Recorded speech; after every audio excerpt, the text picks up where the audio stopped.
What is the faculty termed imagination? Well, there are so many meanings for that it is impossible to take it up now. There is the imagination that is a waste of time, that is idle dreaming.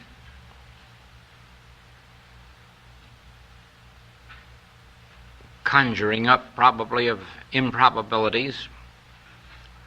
But there is also the imagination that permits one to see beyond that which is visible.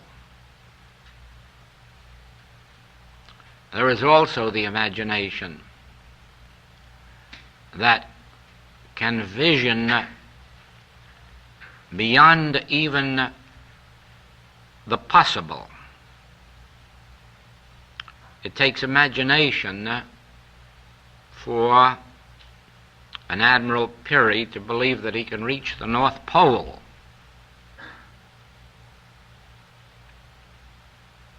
It isn't idle dreaming, but it is imagination because, according to human sense and human reason, this is in the realm of the impossible.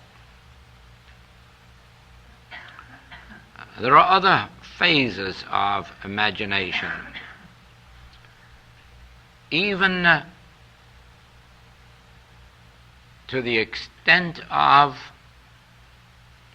faculties active in a person who is a dreamer. A dreamer has a vivid imagination, but actually the only worthwhile things that have ever been accomplished in the history of the world have been accomplished by dreamers. As much as the world doesn't like them or respect them, they must be dreamers.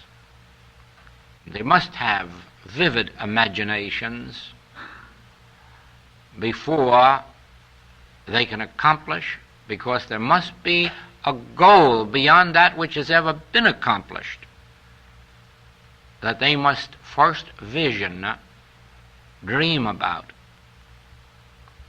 before they can get on the road to attainment. And so imagination can come into experience in so many different ways, and not all of them worthwhile. What is the real function of germs, bacteria, viruses, and so forth? I really don't know. And I mean it. I don't know. I haven't the faintest idea. I don't even know if there are such things. It is just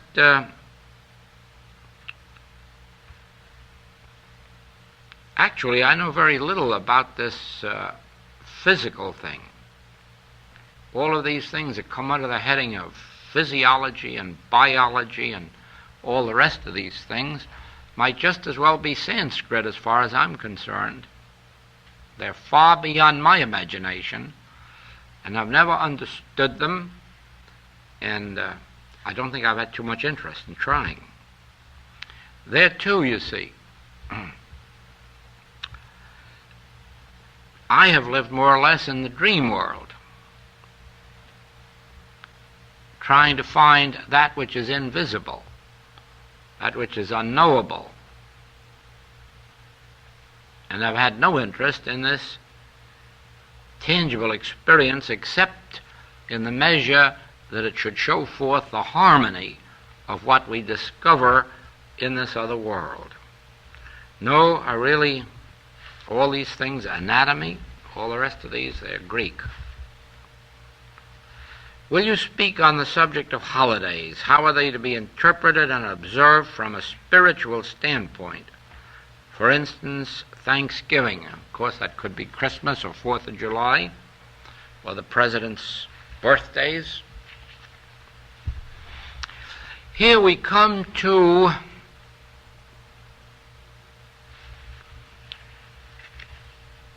really a beautiful experience. but it becomes necessary to accept what some of our friends would call duality.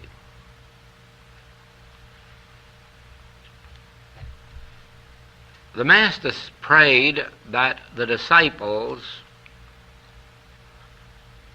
be left in the world, but not of it. And as you know, right from the beginning, that has been my vision, the Word made flesh, not to leave this world, to be right in it, but not to be subject to its false laws, but rather to open ourselves to reality and watch that reality made evident in visible form. So it is when we come to these holidays. Now,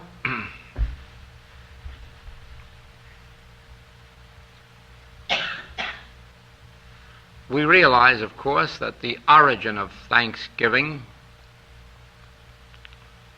was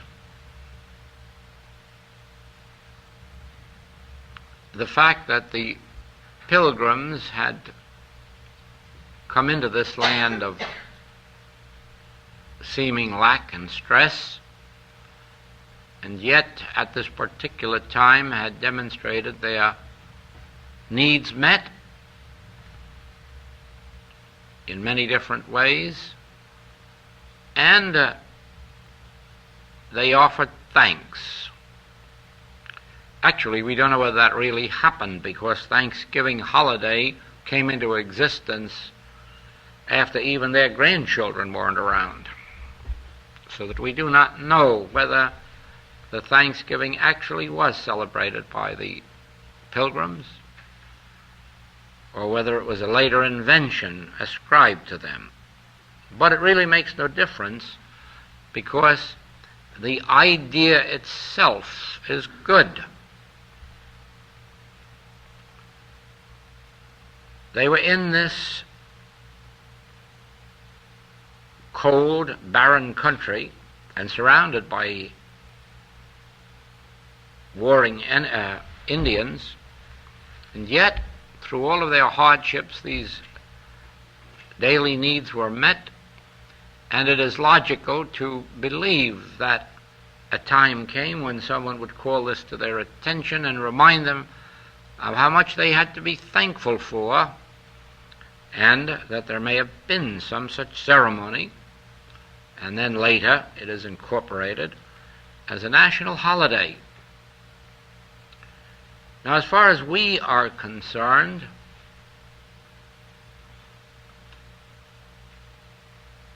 we have no feeling of emotion about the pilgrims and what they had, or their Thanksgiving. Therefore, the holiday for us today is only an opportunity for us to be reminded of the fact that we too have much for which to be thankful.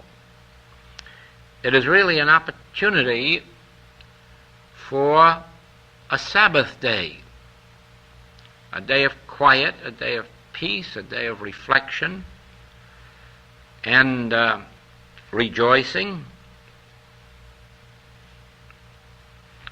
And on the human scale, nothing can be greater than a real observance of such a holiday. It is very much like the scriptural statements, lean not unto thine own understanding, acknowledge him in all thy ways. And of course, such an occasion would be an acknowledging of God as the source of our good. Thou wilt keep him in perfect peace whose mind is stayed on thee.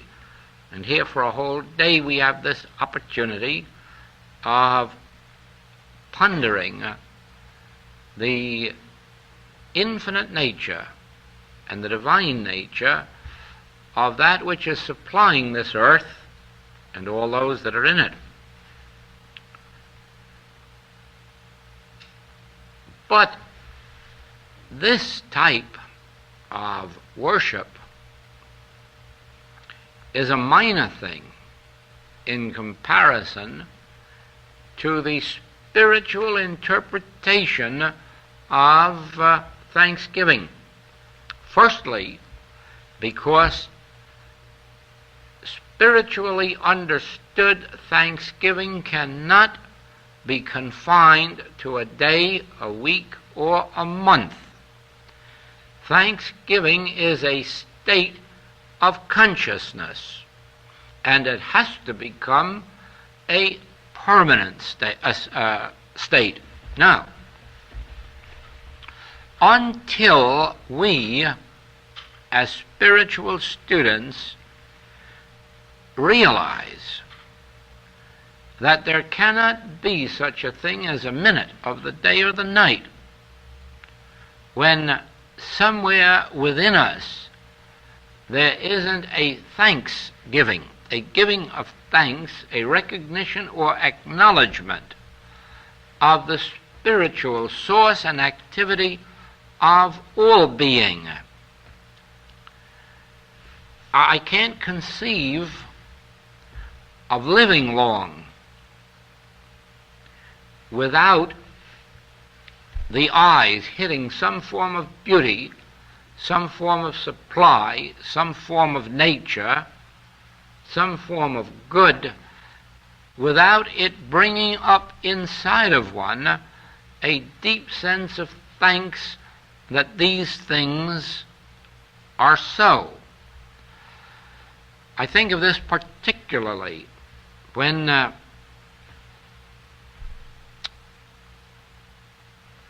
I'm seeing the sky or the ocean or the farmlands or these tremendous greens, trees, plants, flowers. Here you can't escape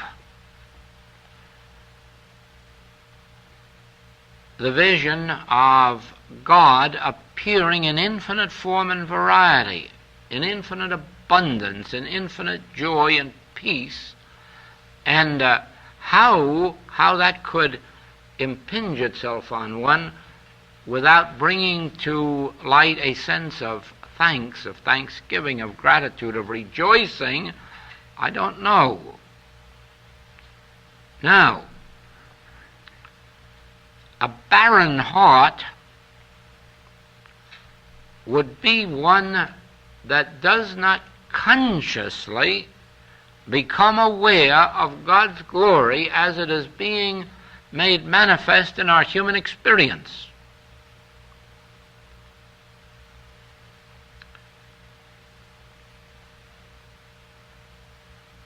For the world, it is a most wonderful thing to have a day of thanksgiving because the world is barren. It is almost soulless. It doesn't observe these infinite beauties, these infinite harmonies, these infinite graces, the world as a world. It gets to where it takes them so for granted, and then more than likely believes some man is responsible for this, that, or the other thing, and doesn't really bring to their inner awareness a feeling, an emotion of love, of gratitude, of joy. And so that day becomes a day, at least one out of the year, when something within may be stirred, and usually is by church services and newspaper and other programs, and it serves its purpose. That particular day would have no meaning for a mystic, no meaning whatsoever for the simple reason that it would be more like a sacrilege to name one day as a day of thanks, just as it is a sacrilege to have a Sabbath day in the week. This, to a mystic, is a mystery. How we can have a Sabbath day in the week. Every day is a Sabbath day. Every day has to be held holy. Every day has to be an acknowledgement of God as the source, the law, the being. Every day has to be a day of rest. Because in our spiritual life, we are always resting. There's nothing to worry about. We know that God is running the universe. God is leading us beside the still waters. God makes us to lie down in green pastures. God sets a table for us in the wilderness. And even in the valley of the shadow of death, God is there to see us through. So we can go through life performing our functions and resting. Now, resting has nothing to do with the body, because the body has no right to ever rest unless it be for a few minutes or hours of sleep. Aside from that, the body should be active as the mind should be active, but it should rest in that activity. Work is the kind of rest there is, both for the mind and for the body. And to have no work to do is punishment. To have no work to do is the next thing to a crime. Now, spiritually understood then, our lives are lives of thanksgiving because of our acknowledgement, continuous acknowledgement, of the source of that which is appearing visibly. Our lives are made up of 7 Sabbath days every week. 7 days every week in which our conduct must be holy, in which our aims and ambitions must be holy, in which our desires must be holy. And it is the holiness that makes it the Sabbath, and the resting from fears, worries, doubts, anxieties. We can trace every holiday in the same way. Christmas Day, which, according to our human idea of holiday, is a reminder of the birth of the Christ.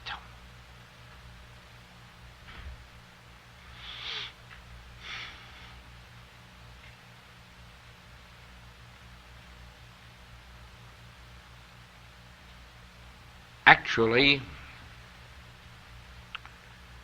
aside from the uses that are made of Christmas today, I can't see how it is any more important what day Jesus was born on or your great-grandfather. But if it makes the world have one day in the year for thinking thoughts of piety, gratitude, remembrance, if it turns this man world to the remembrance of religious subjects one day a year, then Christmas plays a noble part in the life of mankind. But for the spiritual student, the 25th of December isn't any different than the 2nd of September. Because what is it that has placed us on the spiritual path? What is keeping us on the spiritual path? What is it that is performing the miracles of our lives? The healings, the supply, the human relationships, the companionships, the spiritual uplift. What is it if it isn't the Christ? Man of himself can't do it. Even Jesus acknowledged that I can of my own self do nothing. And certainly again every mystic has acknowledged that but for this activity of a spirit within, they couldn't perform their works. Well, certainly every healer, practitioner, regardless of what their school may be, must certainly acknowledge that if it weren't for something transcendental, something beyond the grasp of their mind or reason, they couldn't be healing. They couldn't be. And this isn't only true in spiritual healing, this is true in medical healing.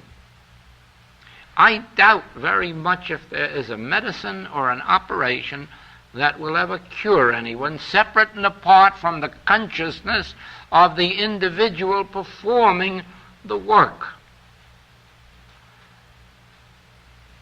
It isn't really as funny as it sounds when you hear someone speak of a doctor's bedside manners, because what is implied is that spirit of love, that spirit of confidence, that spirit of assurance, that spirit of dedication, without which I doubt very much that any medicine would be effective, because medicine in and of itself has no power. It has to be the consciousness of the individual behind it. And so it is, whether we are spiritually healing or somebody else is medically healing, it is an act of Christ. It is Christ in consciousness. Do you believe for a minute that there would be a dedicated life on earth? A life dedicated to anything if it was up to man whose breath is in his nostril? No.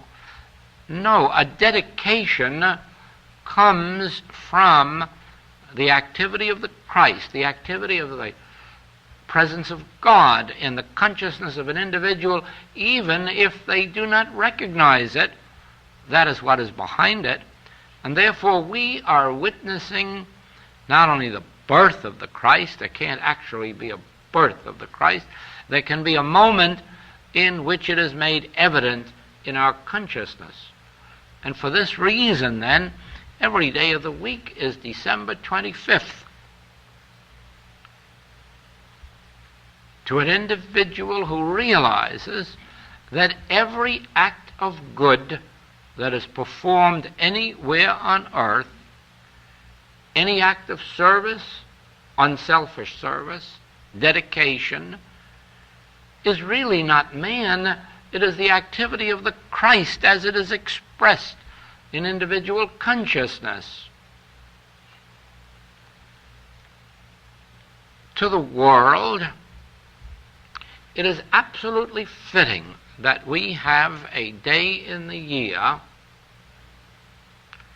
to remember the birthdays of our presidents, more especially of those few who have been great presidents, because their lives have been lives of dedication, and the few who ever attain the reputation for greatness must certainly have overcome tremendous temptations to be in a political office and still perform acts of service that all may benefit by. So to remember the president's birthday again is merely to have a day of thankfulness for the dedicated lives of those men who have brought this country to its greatness. But they have the same thing in England they celebrate the Queen's birthday. And the Queen's birthday isn't any more important than your birthday or mine. But the Queen symbolizes the head of state. And it symbolizes a life of dedication. It symbolizes what every head of state, if they aren't, should be.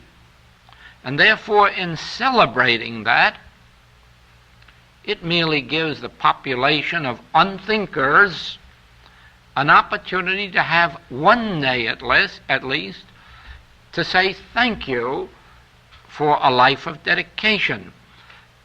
You know, on our trips over to England, I read the Times every morning to see the Queen's schedule for that day. And I'll tell you right now, I wouldn't trade places with her. There's hard labor without union hours or union pay. It really is. They keep her on the job from early morning to late at night. That is dedication.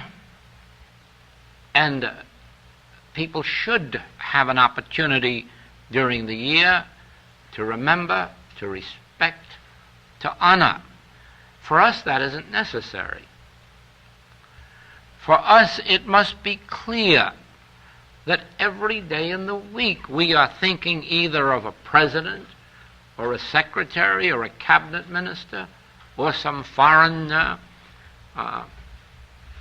officer of government, and realizing that they are instruments through which freedom, liberty, justice are being maintained on earth. Man left to himself would never maintain it. It would slip away from him in 24 hours. But it is because there are always, especially now in the free countries, there are always those dedicated to preserving freedoms, justice, equity. And in the countries that are not free, there are also people not only living but dying to bring back the freedoms that people have lost. And how can we have a day with the newspapers the way they are? How can we have a day without being conscious of that fact? And again, dedicating at least 1 minute of respect and thought to those who are so dedicating themselves. 4th of July, day in which freedom is proclaimed. So far as the world is concerned, its only value is if it does remind anyone of the fact that they were given freedom and that they're now letting it slip away from them, and they'd better awaken.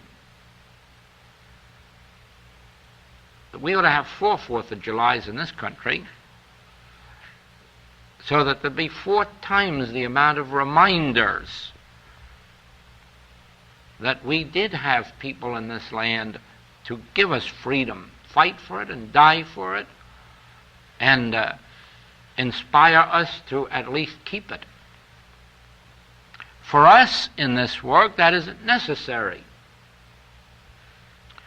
Every day of the week is a 4th of July, because the greatest thing we have gained from our study is freedom. Spiritual freedom. We have attained freedom from fears, freedom from most diseases, freedom from fear of death. We all know we're going to leave this plane one day. We know right well if there's a God, there must be a God there as well as a God here. There can't be a dividing line for infinity.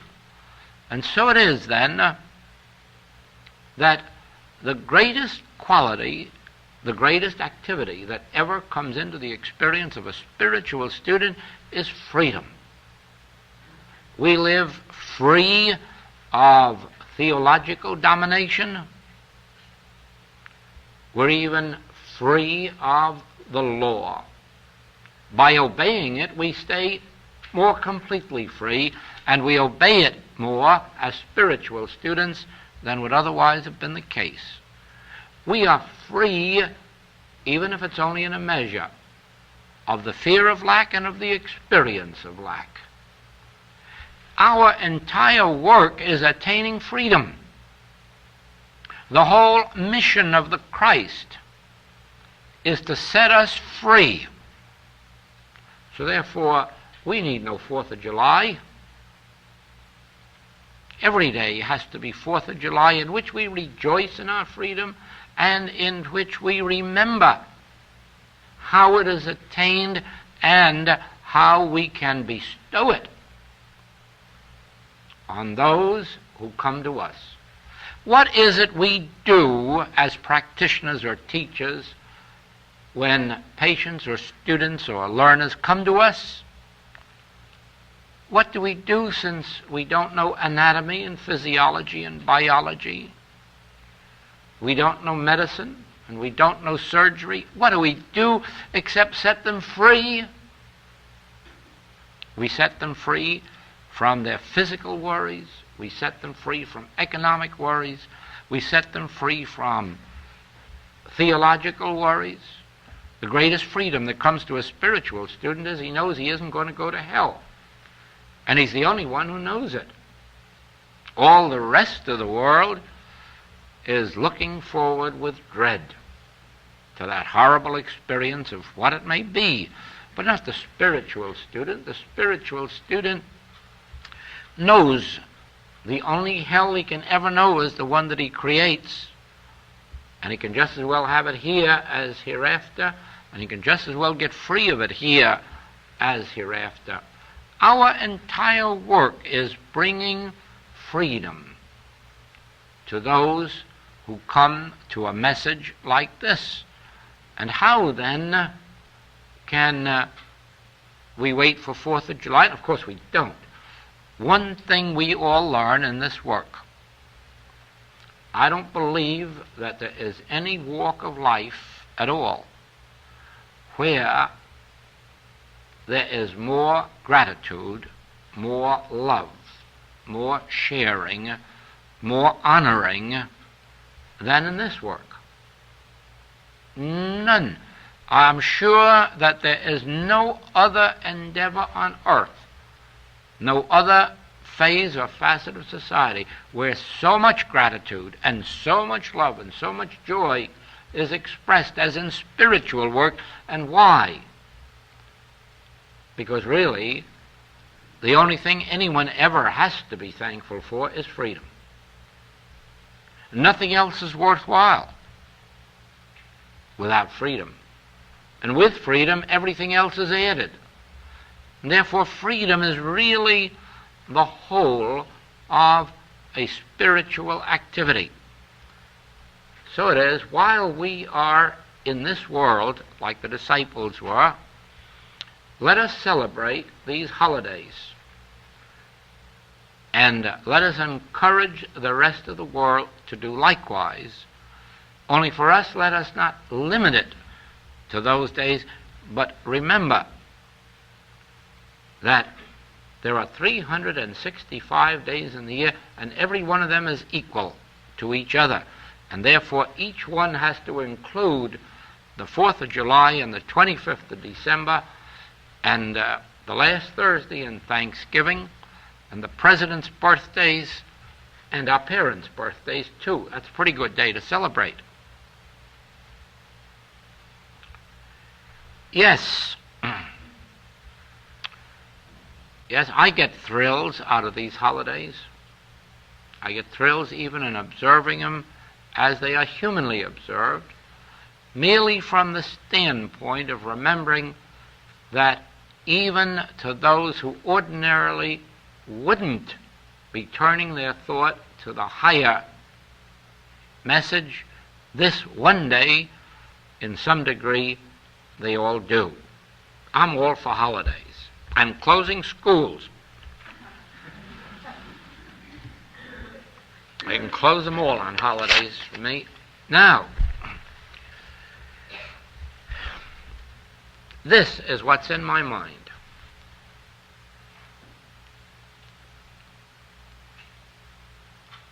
Don't let me do you a disservice, which I could easily do if you do not make an effort to understand me correctly, or if you do not insist that I clarify the situation so that you understand it. I have said to you that the ancients were absolutely right in setting up a devil or Satan.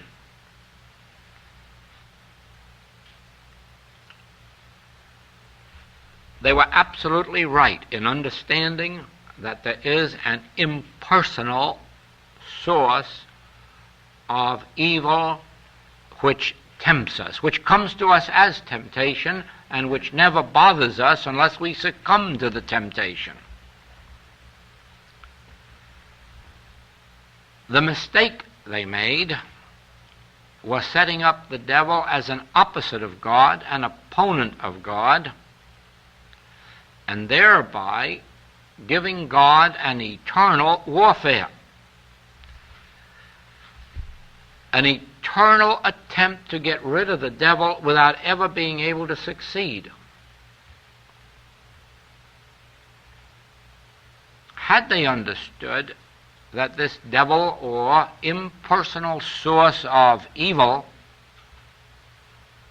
was not power, had no law, no life, no cause, they would have freed all of us. And then, verily, every day in the week would have been 4th of July. Now, in the same way, the earliest of our metaphysical teachers were absolutely right when they set up mortal mind and called it the sum total of all error, or the source of all error. But where they made their mistake, they set it up as an opposite of divine mind. And they gave us such statements as, mortal mind causes disease, but divine mind cures it. That's a nice battle, too, if divine mind wins. You see, anything that sets up an opposition to God cannot be truth. God is infinite, and God has nothing and nobody to war with. God is infinite. God is all. And there is no other power opposing God. Therefore, in proportion as you can treat this devil or mortal mind, not as something that you must have a deep understanding to overcome, not as something that you must go to God for, to have God's help, as you can understand it not in the sense that you have to pray to get rid of it or overcome it, but when you can understand it as it actually is, a mental projection without substance, cause, or law, a mental projection without identity, individuality, being, substance, then you can follow this with exactly what the Hebrews did on one occasion. Rest in this word. Rest, relax from mental anxiety. Relax from mental labor, as if you had to overcome evil. or as if you had to contact God to do it for you, or as if you had to bribe God with a tithe. Oh, tithing's a wonderful thing, but for heaven's sakes, don't do it to please God. And don't do it in the idea that God is going to reward you for it. Because it'll fool you, and it won't happen. Tithing is a free gift to any impersonal or spiritual purpose. Tithing is a free gift of love with no strings on it. But the very moment you think of it in connection with God, you're thinking of it as a virtue. You're thinking of it as a way to help you to overcome this evil, or one of its forms, or more than one of its forms. Therefore, we in the infinite way, having seen the nothingness of devil or Satan, having seen the nothingness of carnal mind or mortal mind, please do not let us invent some other term and then say, oh, help me get rid of my illusion. Don't do that. Don't set up another power against God and then want God to do something about it, or you'll just be back in theology or old-fashioned metaphysics. There is only one power, and if the infinite way is to perform a function in your life, it can only succeed if, and in proportion as, you can understand the nature of this carnal or mortal mind as a mental nothingness, an illusion, a mental projection, a temptation, a belief, a suggestion, and then drop it. Drop it. Harmony comes into your experience. Inner peace only can come into your experience in the realization of God as the only power. So that you can look out at the sins, diseases, deaths, lacks, and limitations that are frightening this world, and realize that the only reason they're doing it is they're being accepted as power.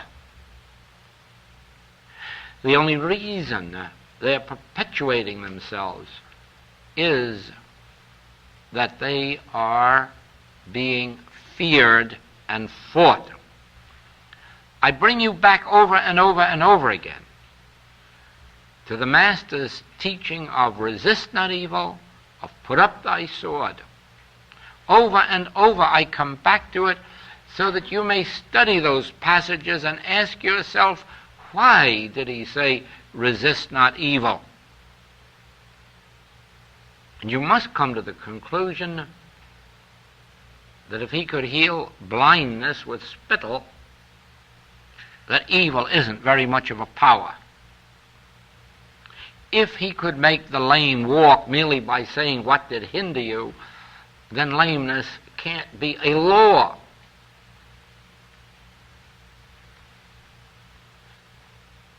In the infinite way, you break the spell, the mesmeric sense, which causes you to war or to seek a higher power with which to destroy a lesser power. You break that sense. That is the major point of the infinite way, that we are not another method of having God do something for us, another system of a greater power destroying a lesser power, that we in this work have come to the realization of one power and of the illusory nature of everything that is presenting itself to us. as power. This doesn't mean that in probably a whole human span that we will demonstrate this to its fullest extent. Probably not. There's no history of anyone ever having accomplished it in full, not even the Master. But it is the ultimate of our spiritual existence. It is the ultimate of our existence when we have transcended the cross, the tomb, the body that bleeds because a knife has been thrust into it. When we have ascended above that to the realization of our spiritual identity and our spiritual body, then we will have the opportunity of witnessing this in its fullness. Paul reminds us not to claim that we have attained the realization of this, the demonstration of this in its fullness. Let us be awfully thankful for whatever measure we have already seen, witnessed, and benefited by.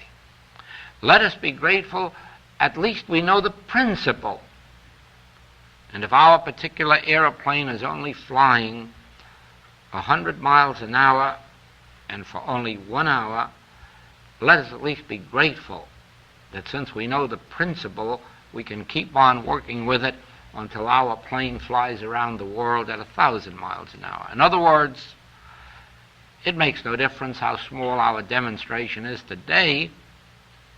The tiniest demonstration is a proof of the principle. From then on, it is only the developing of our consciousness,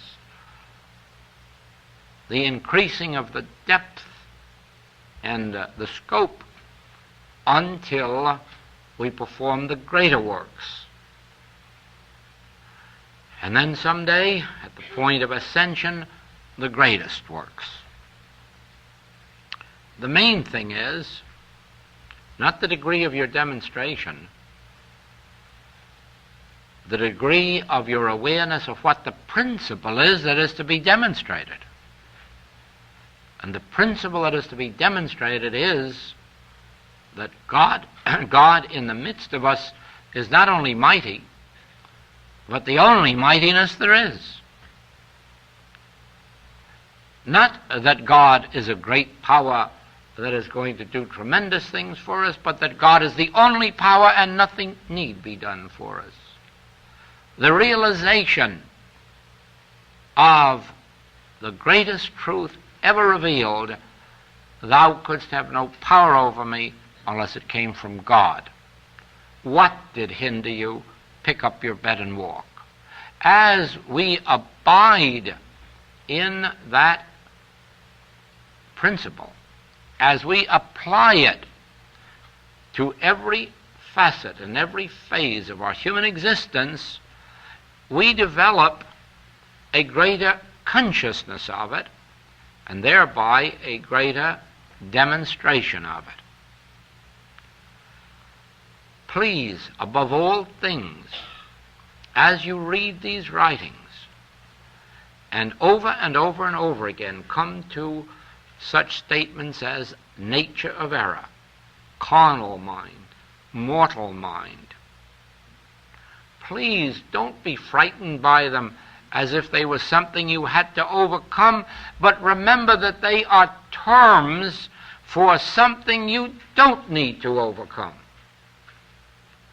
They are terms for that which is nothingness.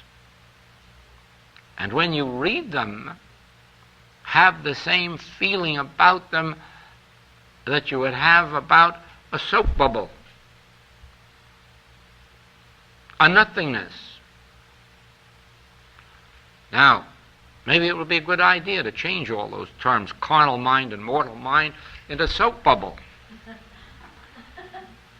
But anything that will make us lose our fear of the source of error will accomplish the purpose of the development of our spiritual consciousness, and nothing else will. There is no way to attain spiritual consciousness while having two powers. For spiritual consciousness is the consciousness of one power. And that power of a spiritual nature, not material and not mental.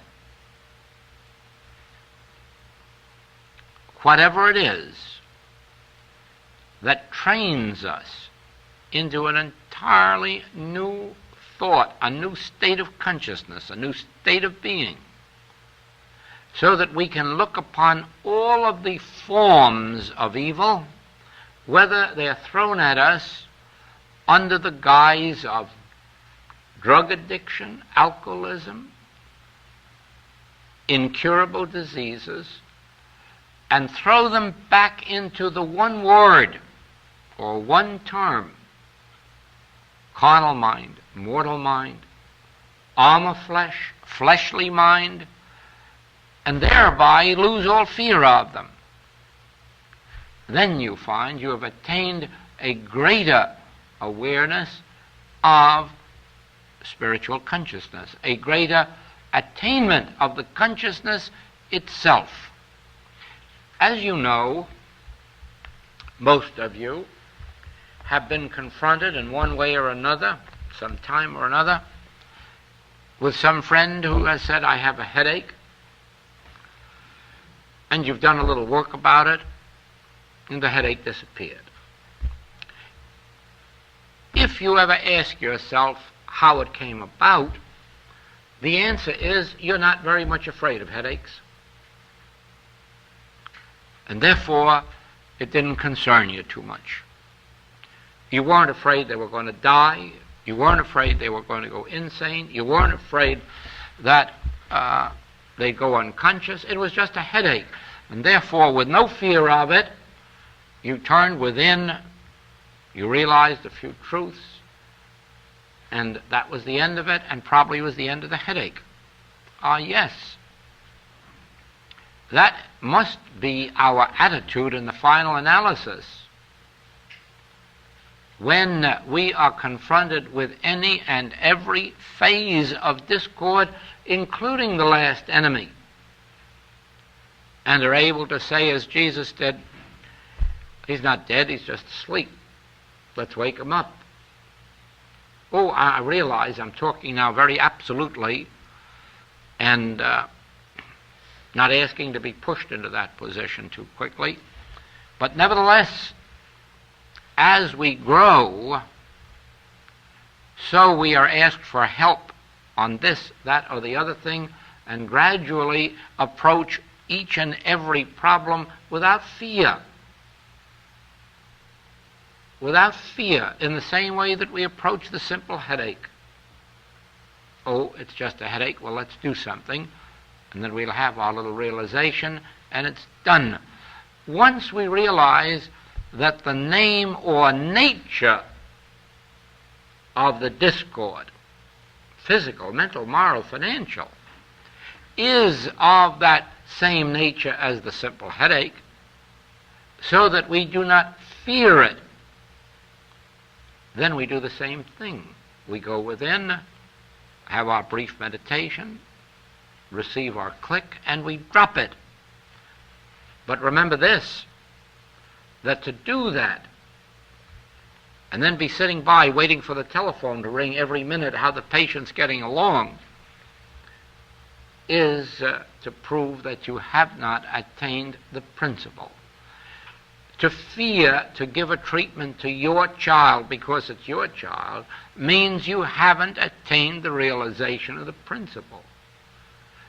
Once you understand this principle, it makes no difference whether it's your child or somebody else's, or your parent or somebody else's, because you're not dealing with persons, you're dealing with a state of nothingness which you have realized to be a state of nothingness.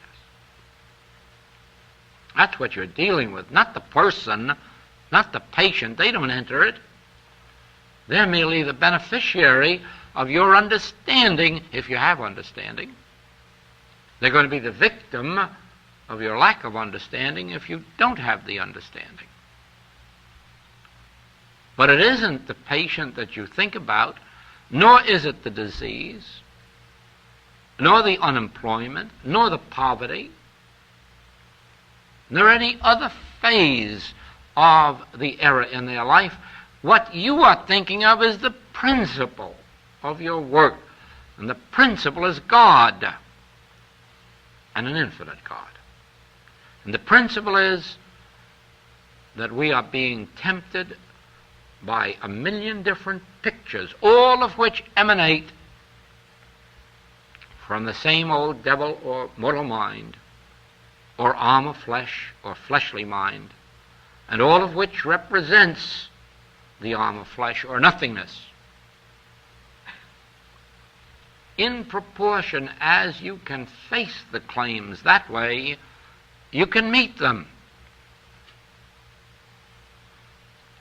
In proportion as you can understand this principle for yourself, even if you can't do your own work, and that probably is the most difficult of all, at least you make it easy for the practitioner to help you, as long as you aren't sitting around fearing that which you've already understood to be nothing more nor less than a mental imposition. Now,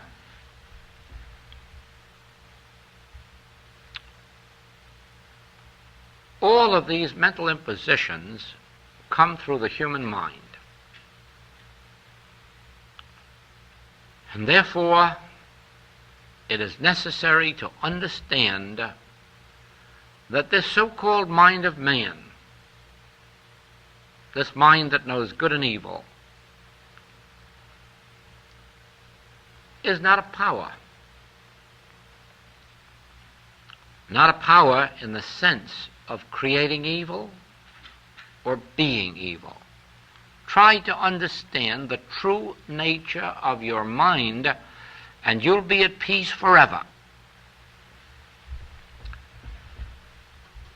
God gave us our mind as an instrument of awareness. With our mind, we become aware of that which is. We go to school and learn that 2 times 2 are 4. We don't make it so with our mind. We merely learn through the mind that it is so. The mind is an instrument like the body is. In our present state of existence, I walk to the door, and therefore I use my body, and especially my feet and my limbs. If I give or receive, I use my hands. These are my instruments. But if I want to learn something, I use my mind. But I don't use my mind to create anything. Do you understand that? I don't make of my mind a creative power. I make of it a state of awareness. With my mind, I'm aware of your presence, but I can't, with my mind, make you present. That is one of the errors of metaphysics, that people believe that by mentalizing, they can create patients and students and followers. That's a lot of nonsense. If you do it, you'll lose them sure in fate, because somebody else will probably do it with deeper concentration than you and take them away from you. You do not mentalize to get anything. Supply, transportation, health. Your mind wasn't given to you for that purpose. It was given to you as an instrument of awareness through which you learn. You become aware of all that is, whether it is of art or literature or music or your business or your profession. Whatever it is, your mind is the instrument through which you learn it. You don't create those things. You learn them. You don't create with the mind.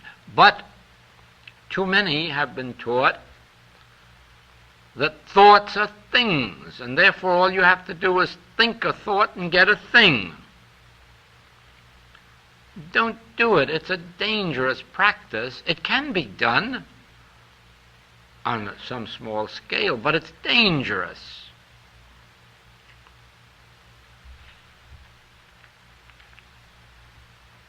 I have known people who have used their minds to work themselves into certain positions, certain places in life, and I've also seen the sorrow that comes to them, because someday or other they lose. Someday or other a change comes. Someday or other somebody smarter or stronger comes into the picture, and then they found that the house they've built crumbles. Now, we don't create anyone's health with our mind, but we can sit down in a listening attitude and become aware of the health that is omnipresent. If we sit down in a listening attitude, receptive, peacefully, quietly, in the realization of God as the only power, we'll only be still a very short while until we'll receive through the mind an assurance that all is well, or this is my beloved child in whom I'm well pleased.